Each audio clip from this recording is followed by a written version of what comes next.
This is Karen with newclevelandradio.net, and it is time for Avoid the Maze. You know, the maze of life. We start out on it and we think we know exactly where we're going. And then all of a sudden we find that we're on this path that looks unfamiliar. Do we go to the right? Do we go to the left? Or do we keep going forward? Well, that's why I invite interesting guests on my show, because we all are on this journey. And as we hear each other's stories, the interesting part is we all have some very similar paths that we take.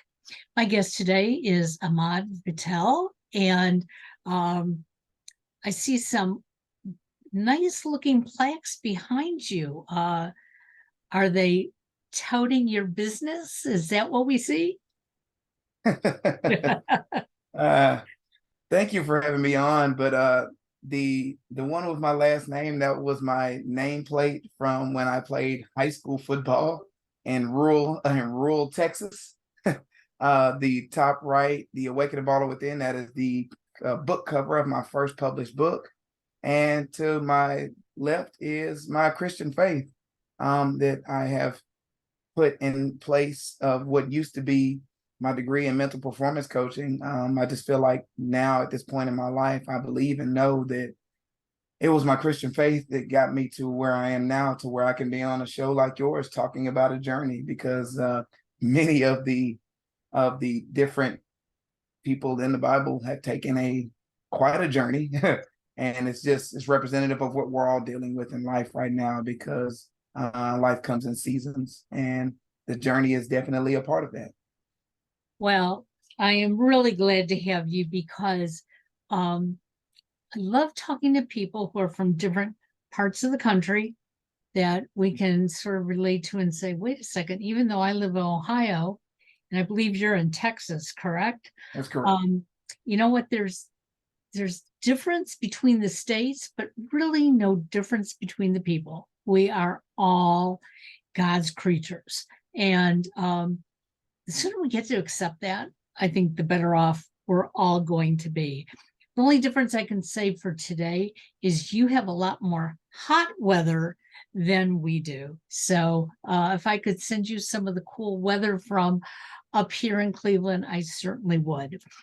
So you mentioned that the nameplate back there is from your high school days of playing sports.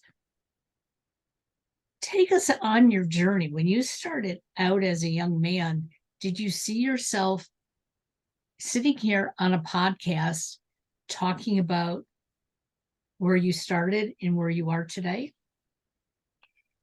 Actually, no, I wouldn't. Life looked very different from when I was in high school to now. There were some similarities. My love for writing, my athletic abilities, all of those things were present. But sitting on a podcast where we're talking about a journey, where we're talking about accomplishments that got us to where we are now, it's completely unrecognizable. I'll even say, you don't have to go back as high school. I don't even recognize who I am now, probably from 10 years ago in my 30s. So it's a beautiful journey to have been here. And obviously, it's the testimonies that are just so important to being able to help others get through this maze, this journey, this place we have called life, this time in history. And so, high school to today is completely different. And I'd say there's probably been 4 to 5 stages in life that have reached the place where I am now, because I would even say the growth from 2019 to 2020 to now is completely overturned from what I can recognize. You know, it's interesting. When I was growing up, you hit a certain age, and I'm going to say it was between 18 and 21, when society expected that, hey, we were going to move forward. We were going to do what they said were the right things. You're going to get married, have kids, have a job, and be part of community. And many of us did that, but we didn't know any different. Okay. So many of my friends, along with myself, we went to college, but we really weren't taught what to do with that degree other than, hey, just be part of community. So if you got a degree in teaching, well, then you were going to teach, and that was going to be your path going forward. If you went on to medical school, that was your path. But you mentioned something that is more familiar to me, and that is the numerous changes that you've seen yourself go through, especially since 2019. So give us a little bit of background. What are some of those things that changed to bring you to where you are today? Well, of course, one of the major changes that had happened, I was coming out of a relationship and obviously into others. That was a major change. And of course, anybody who was breathing for the last 5 years knows that between 2019 and 2020, a lot of things happened, a lot of things changed. And I look at it as a great blessing. Now, at the time, it was quite stressful. Of course, being in Texas and you being in Ohio, things are different depending on where you lived in the country during the time of, we're talking, we always label it as, the COVID years, but COVID was only like part of it. COVID was maybe only like 20% of it. That was the unleashing of civil unrest, spiritual. It was very spiritual during that time. No one wants to acknowledge how certain things, certain aspects of life became a religion.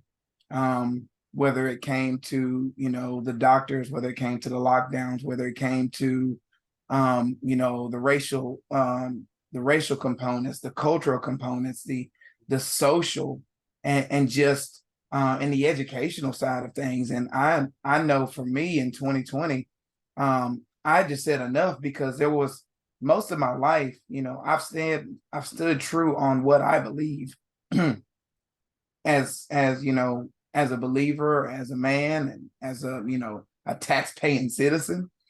But 2020 was a blessing because it made you have to choose.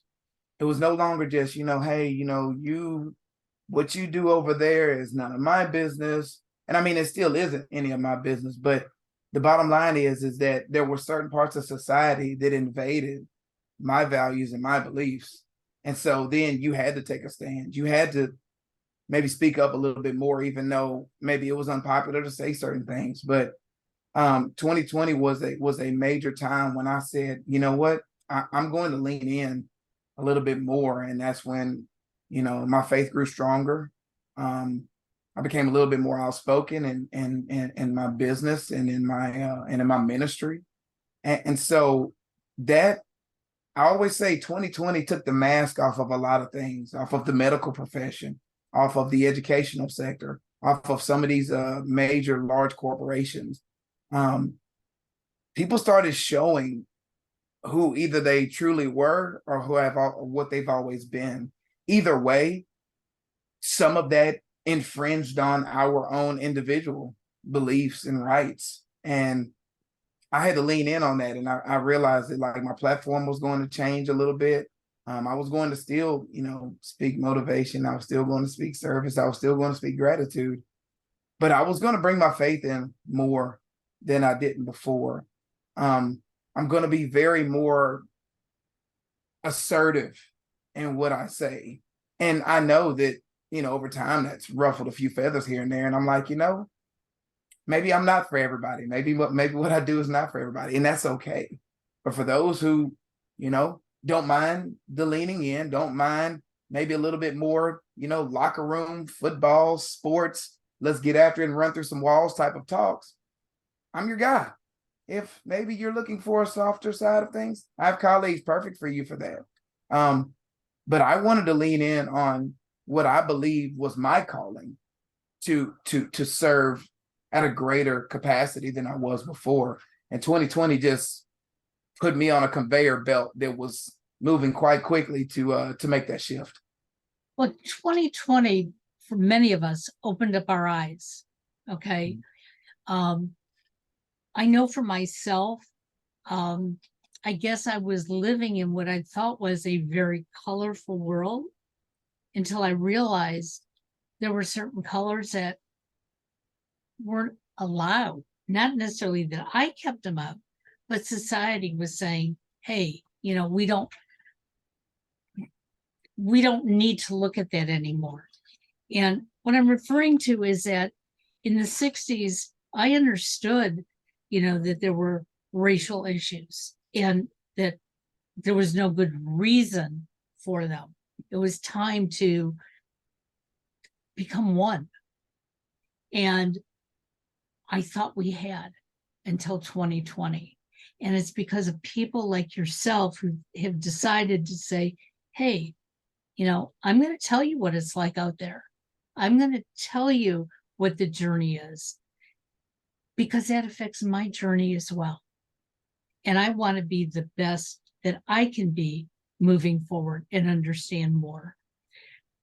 So 2020 didn't only bring us this deadly virus, it brought us a lot of other things that were killing our society. And hopefully individuals like yourself and like myself are letting people know it's okay to have a viewpoint. It's okay to share. And if I'm not the right source for you, there are other sources as well. We're not all going to think the same way. And that's just reality.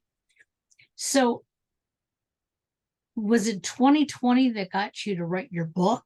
Is that where some of the information comes out? I would say so, at least for sure. My latest book, and that's when I changed churches. My ministry changed during that time. But yes, 2020 was a time when I wrote down what I wrote the outline for that on the tollway, on the paid tollway, on a notepad to my side. I just heard enough of the talks, because I didn't come up in a house where I was told to look in the mirror and think that I was something that I wasn't. I was raised in a house to where we didn't make excuses. Do I know that there are certain ideologies? Do I know that there's certain, certain discourse or whatever? And the interesting thing is that, people always say, well, don't you believe, pick your ist, obias, or whatever, pick any of them. It's like, don't you know that those things exist? I was like, yes, but I don't focus on those. I've never been a quota filler. I've never been an affirmative action hire. I've never been a checkbox for anybody. What I've always done is I've outworked anybody who, I don't care what your race, color, creed, or background is. Like, I just get after it, So if there's someone out there, and I've never looked at it at the fact that someone may look at me and say they don't like me because of my outer complexion, right? For me, that means next to nothing. That's me. Some people feel differently. And again, you have a right to that opinion. My thing is that I'm going to go out and show up as me, and I'm gonna let my light shine. If you get down with me or you don't get down with me, the bottom line is that hard work is always going to win out. Outworking my competition. I've always said I've never been the biggest, strongest, fastest, smartest, or anything.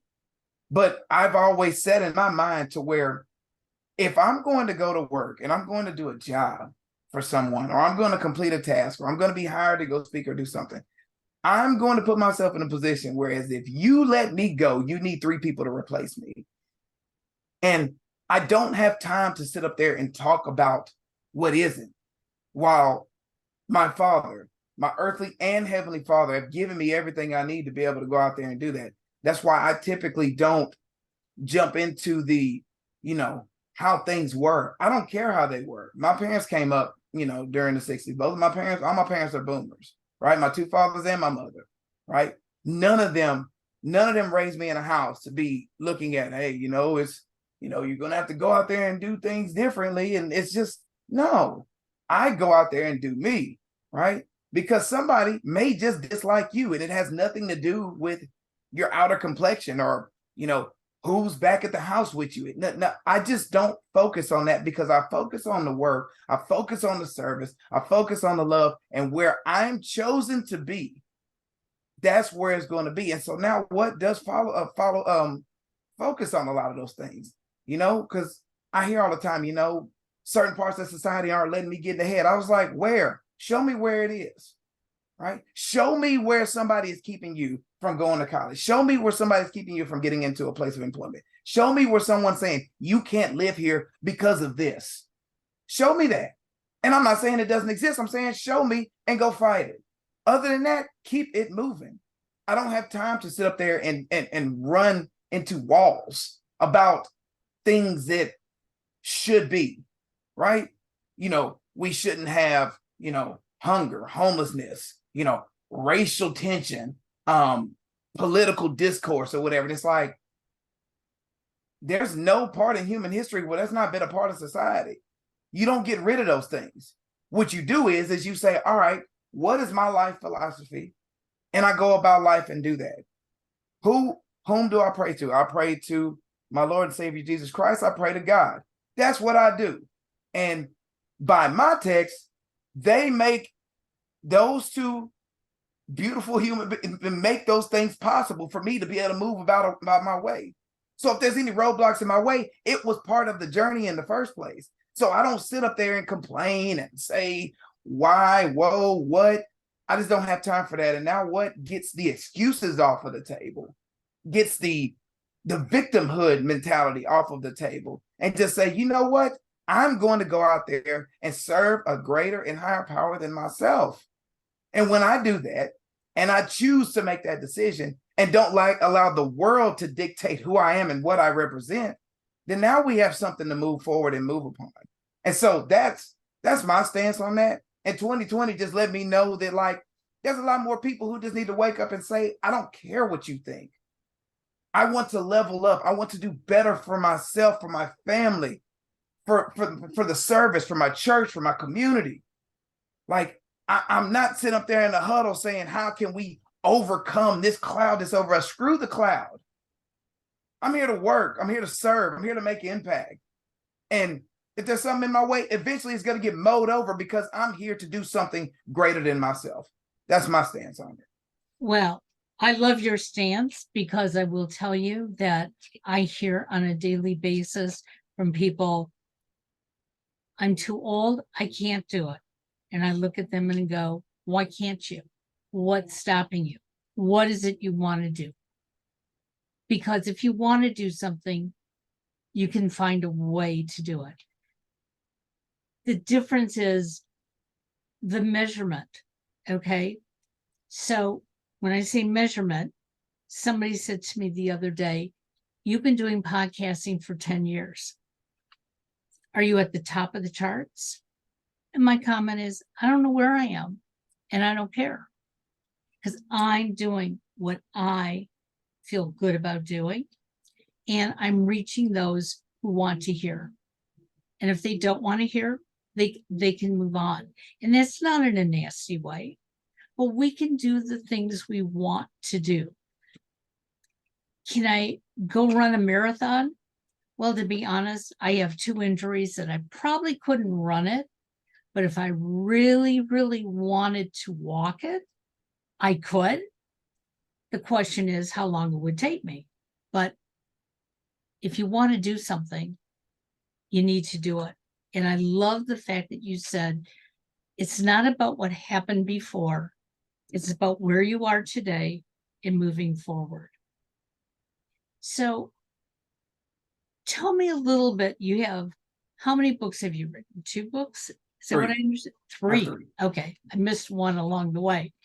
So what is the transformation from your writing in book 1 to your 3rd book, or to where you may be going next?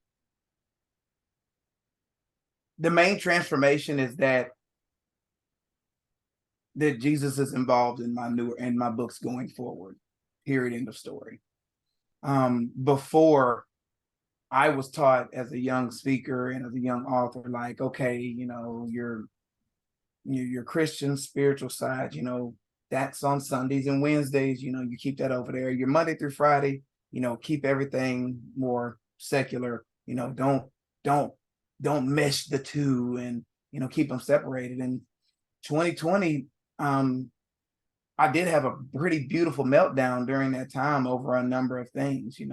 I, years of, a decade before, I lost my father. I always say death, and divorce are three of the D's that sort of brought me here. But 2020, between 2020 and 2021, when I was transitioning out of one church to another, I remember going into one of the nonprofits I was working at, and so this is where the transformation in my books happened. I was asked to solve a problem at this organization, but I'm supposed to keep my faith and my Christian side separate. And I was like, but it's my faith and Christian side that got me in the door here. It's what draws you to me. And you're coming to me with a problem, with a situation that needs a solution. Of course, there's not really a solution because you don't fully fix anything. There's a trade-off. But I have some strategies that'll work.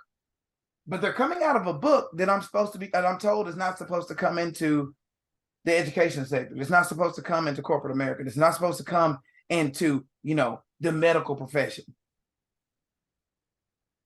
If you call me and want answers, there might be some part of that shows up in there. I might not come in there and pull the book out and read directly from it, but the principles are coming from there. And so the difference between book 1 and book 3 is that I openly speak on the fact that, hey, here is a Christian story. Here's a Christian principle. Here's a Christian scripture. Here's a Christian proverb. And here's the relevance of how this can help you in your life.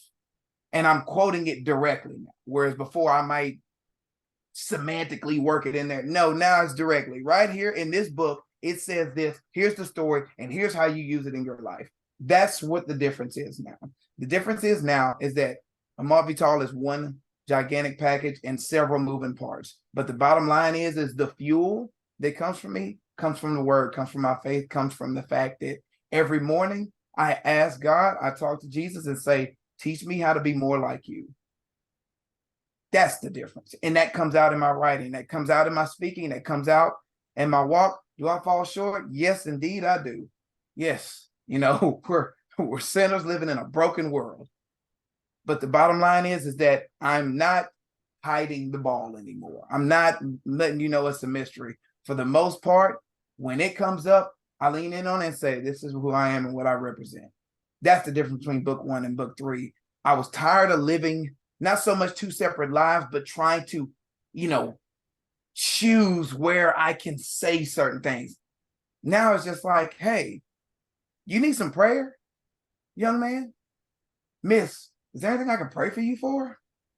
That's the difference between 2011, Awaken the Baller Within, and 2023, Now What? That's the difference. Well, I think when we try to totally separate our beliefs, we're not authentic anymore.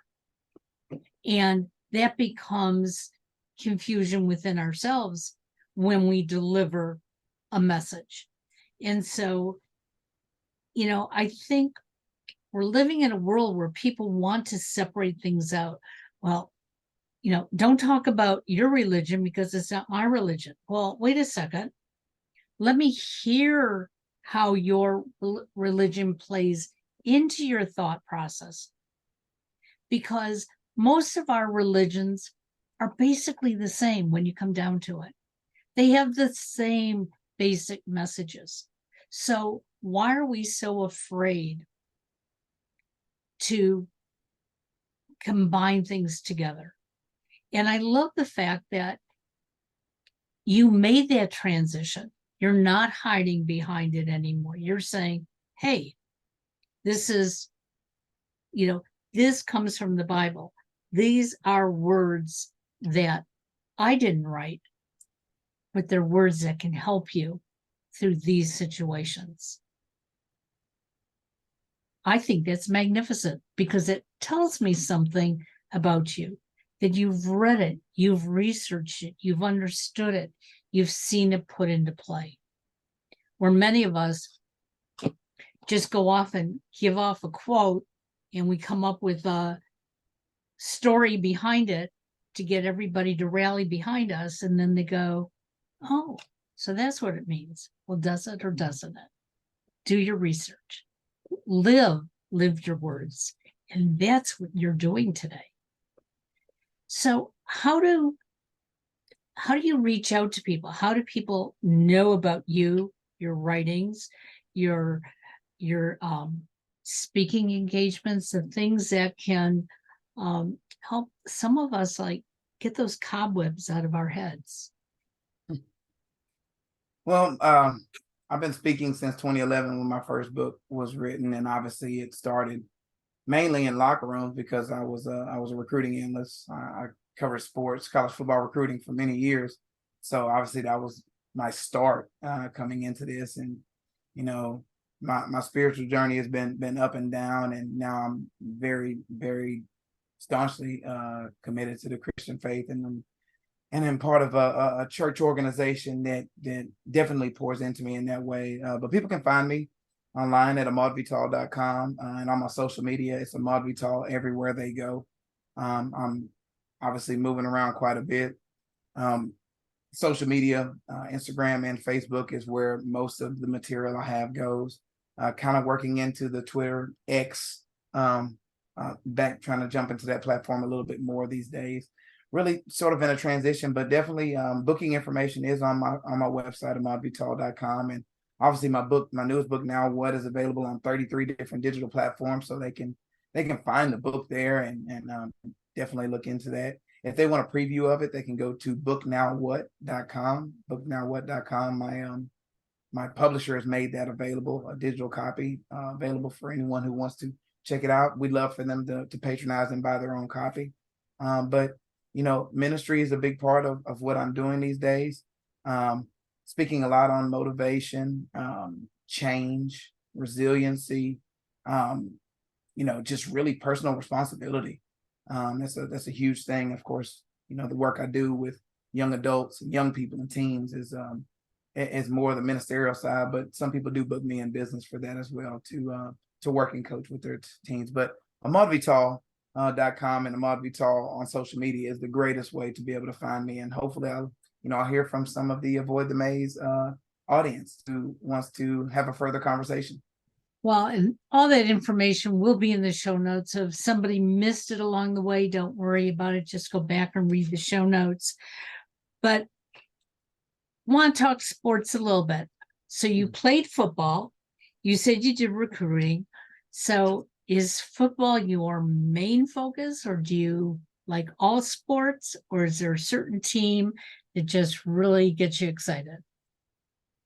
I am overall a sports junkie. Football was just the sport I played the longest and the most, because it took me all the way to college as well. But I'm definitely an advocate for sports at all levels. I encourage parents to put their kids in sports, especially young men. I think it's extremely important. Sports is just like awaken a baller within. Sports is a metaphor for life. There's a lot of things that can be learned from sports that is good for just life in general. Teamwork, responsibility, discipline, accountability, punctuality, different things like that. And so football is probably my favorite sport. But I mean, you know, I'm prone to catch a baseball game here and there. I've been an Houston Astros fan since 1986. So there's always going to be that. I love soccer. I love girls volleyball. I love college girls softball. I think all of those sports are awesome. And I just think sports is just something that this society needs more than ever, which is another reason why 2020 did set me off a little bit, because, you know, you remove sports from, you know, people's lives. And I think that's not good. That's a part of society that has probably contributed to many of the great and amazing things that we have about this country. And so to remove that is just a tragedy. So sports is my thing, but I do love and appreciate all sports, all the way from the from the Pop Warner all the way up to the professional leagues, and definitely my men and women who are in college. I think college sports are just master. I just think they're some of the best, some of the best.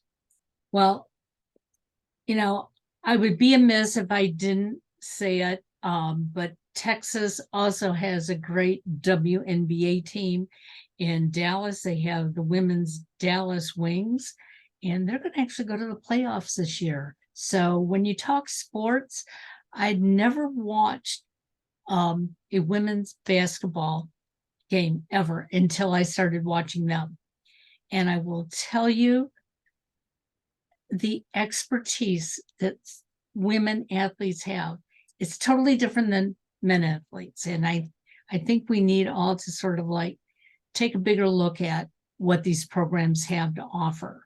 And like you said, there are so many people who wouldn't have gotten ahead if they hadn't been taken under the wings of a coach and been given the opportunity to play sports and be part of a team. And that's what it appears you are. You are part of a very big team. Your ministry, I think, is going to go a long way because we all need to find that light. And I think you are helping direct us there. Thank you for being with us today. And any last words you want our listeners to hear from you? I typically like to end with a quote that my father used to tell me when I was growing up. And of all things he told me, for whatever reason, I remember this more than everything, because I know I probably forgot 98% of what he said, especially around the age of 8 to 10. But he used to say to me, and continue saying it as an adult, is live the best life you can, then give it all away. And that stuck with me for quite some time. When you look at, and you just got through talking about community, life is not meant to be lived alone. Obviously, we're taught to go into, building a family at home through marriage with children and things of that nature. But for those who haven't taken that journey or whatever, you need a community. You need a church home. You need a community center. You need somewhere where you can walk into there and people will look out for you. The greatest way to stop the crisis of people being on the street is, let's not burn bridges throughout our life, right? Let's continue to, reunite with families. Let's use the words "I apologize," and let's restore what once was when we were younger, and let's do our best to create a family out of whatever we have. Whether it's people at a church, whether it's people at your school, whether it's people at your work, it doesn't matter. You just need community, because life is not meant to be lived alone. And living our best life is to serve one another. And so that all comes together with a community. Live the best life you can and give it all away. Well, the giving is in the process. You are taking care of one another. People are taking care of you, and you are taking care of them, whether it's financially, whether it's through prayer, whether it's through a service of some kind, whether it's duty from one to another. All of those things wrap in together. But the bottom line is that we're not supposed to wake up without knowing that there's a council, an army of people who can lean in and share with us and be there with us to make sure that we don't falter, we don't fall, we don't fail. And so when you lead with a service heart, with a giving heart, you draw people unto you, and people want to be around you. So live the best life you can and give it all away. It starts with you and giving, serving, and loving one another. Thank you so very, very much. Stay in touch with us. We're going to stay in touch with you. And we just wish you a lot of happiness going forward. Bye-bye now.